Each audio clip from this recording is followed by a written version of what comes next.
Pope Francis made a surprise appearance today, greeting thousands of faithful gathered in St. Peter's Square to celebrate the Easter holiday.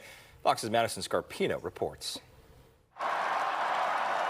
Pope Francis giving an Easter blessing to thousands of people in St. Peter's Square as he continues recovering from a weeks-long battle with double pneumonia. Later, the 88-year-old pontiff greeted crowds from the Pope Mobile for the first time since his hospitalization in February. It's very great for me to see him, and I felt a bit emotional seeing him. I'm really grateful to be here right now. I know it's a really wonderful opportunity to be in Vatican City. It marks the Holy Father's biggest appearance since he was discharged from Rome's Gemelli Hospital last month. He is still unable to speak for long periods of time and is undergoing therapy to help regain his voice. On Sunday, an archbishop read the Pope's traditional Easter message. In it, he called for peace in Ukraine and Gaza. I appeal to the warring parties, call ceasefire, release the hostages, and come to the aid of a starving people that aspires to a future of peace. Earlier, Francis briefly met with Vice President JD Vance. I know you've not been feeling great,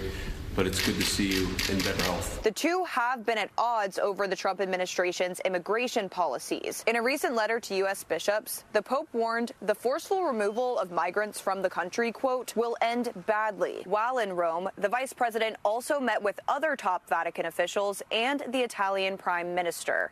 I'm Madison Scarpino, Fox News. Russia and Ukraine appear to be briefly putting their hostilities on hold during this Easter holiday.